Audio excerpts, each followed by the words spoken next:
Ya, terima kasih Anda masih bersama kami di Hot Economy dan kembali kita lanjutkan dialog kita bersama Prof. Romli.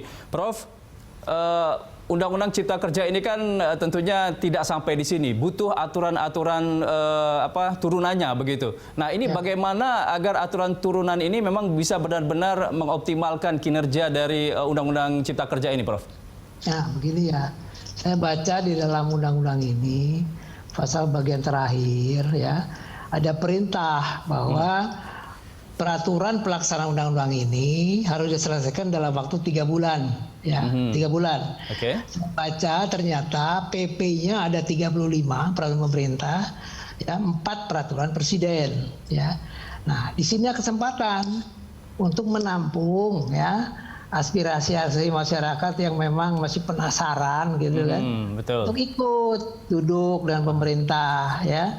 Jangan hanya sosialisasi, ikut duduk bagaimana implementasi undang-undang ini sehingga menjadi mencapai tujuan, termasuk juga bisa menampung aspirasi mereka kan begitu ya. Kalau masih ada ya. Itu jadi itu 3 bulan harus selesai. Nah, perkara satu ya kan.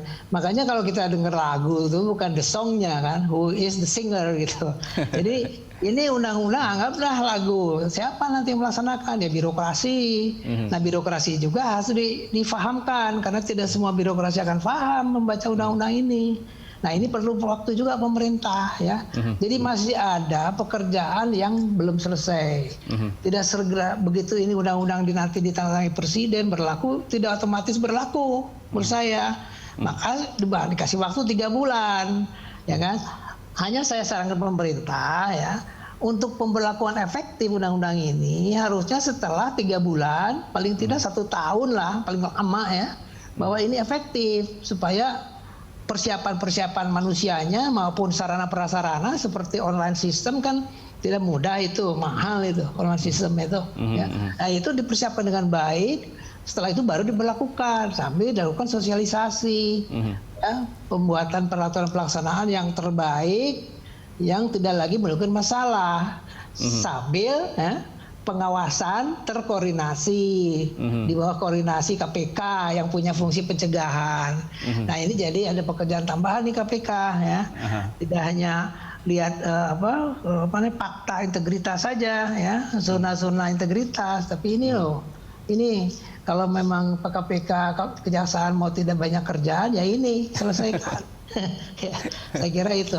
Oke, Prof, terkait dengan transparansi untuk membuat aturan pelaksana nanti kan kemarin-kemarin sempat kita dengar juga dari yang kontra ini bahwa pembuatan Undang-Undang Cipta Kerja ini kurang transparan begitu. Nah, selanjutnya untuk bisa membuka transparansi ke masyarakat bahwa untuk aturan pelaksananya ini melibatkan semua pihak dan bisa dilihat, diakses semua masyarakat begitu, ini bagaimana menurut Anda? Ya, begini.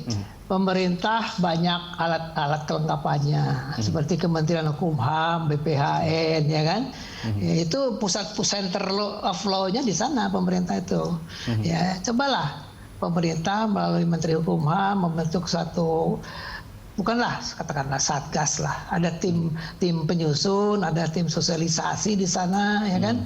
Juga peran serta masyarakat, teman-teman LSM itu ataupun buruh-buruh, serikat buruhnya ya, dan juga yang lain stakeholder lain duduk bareng-bareng ya, menyusun peraturan pelaksanaan bersama-sama, tapi tidak mengubah undang-undang, melaksanakan undang-undang, ya kan? Dipahami, tidak boleh dirubah lagi, dilaksanakan bagaimana pelaksanaannya. Nah, ini harusnya digagas oleh Menteri Hukum HAM yang menjadi center of law-nya government, didampingi Kejaksaan Agung sebagai penasihat pemerintah, ya kan? Karena beliau nanti yang mengawasi, yang nangkep, yang melanggar, gitu kan? Ya, menuntut kan beliau. Jadi ini harus ada upaya bersama yang dikoordinir oleh Menteri Hukum HAM untuk segera sejak sekarang membentuk tim. Ya, bagaimana melaksanakan dengan baik.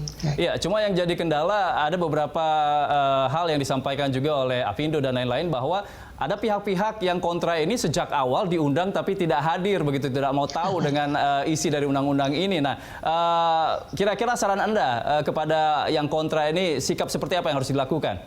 Begini, ini kultur ya. Zaman saya dulu kerjasama dengan DPR sebagai dirjen, udah biasa seperti ini. Artinya begini, duduk hadir tanda tangan tapi nggak perlu duduk tanda tangan ada hadir nggak ada gitu. Begitu selesai dia protes, dia nggak hadir. Ini kan juga begitu halnya. Jadi kita juga harus lihat. Jadi tidak berarti bahwa yang protes itu harusnya dia duduk tapi nggak duduk dia protes. Nah itu salah dia lah ya. Tapi yakin saya mekanisme DPR udah benar semua ya. Mekanisme ada tata tertibnya, protatif, ada pimpinan DPR, ada yang ngatur tata tertib. Saya kira semua itu tidak ada alasan lah kalau anggota DPR tidak pernah ikut bahas. Ya. Oke, Presiden Jokowi juga menyarankan kalau misalnya masih tetap kontra, mengajukan gugatan ke MK. Gimana itu? Ini dengar dulu. Memang itu mekanisme ketatanegaraan. Yeah. Tapi kan masalahnya bukan itu. Itu harus dijadikan ultimum remedium, sarana terakhir untuk menguji apa yang dilakukan oleh pemerintah DPR sudah benar-benar pro Undang-Undang Dasar 45. Jadi ke Undang-Undang Dasar 45 lah. Tapi saya lihat ya, maaf nih, bukan menulis putusan MK. Penjelasan umumnya sudah jelas. Dimulai dari pasal 27 ayat 2 Undang-Undang Dasar 45. Bagaimana hak penghidupan tenaga kerja itu punya penghidupan yang layak dan juga demi kemanusiaan. Itu awal dari penjelasan umum ya. Dan isinya pun konsisten dengan apa yang ada di penjelasan umum. Makanya saran saya ya, teman-teman semua itu ya baca penjelasan umum dulu sebelum baca judul dan isi. Baru kita paham mau kemana ini. Ya tujuannya kemana, latar belakangnya kenapa, baru baca isi. Apa sinkron nggak dengan isi? Ternyata saya baca isi sinkron antara konsisten antara penjelasan mau kemana, kenapa harus ada dengan isi. Ya kalau saya melihat itu, nggak tahu yang lain. Tapi saya pengalaman saya membaca undang-undang setebal gini udah biasa kok. Ya. Jadi udah ngerti. Jadi menurut Anda teman-teman yang kontra ini jangan dulu ke MK, baca dulu secara rinci baru begitu ya? Baca dulu ya. Oke. Jadi baca itu dengan prasangka, dengan praduga baik. Oke. Baik. Ya, itu saja. Oke, Prof, kita akan lanjutkan dialog kita ke segmen berikutnya, segmen terakhir. Pemirsa, kami akan segera kembali usai jeda.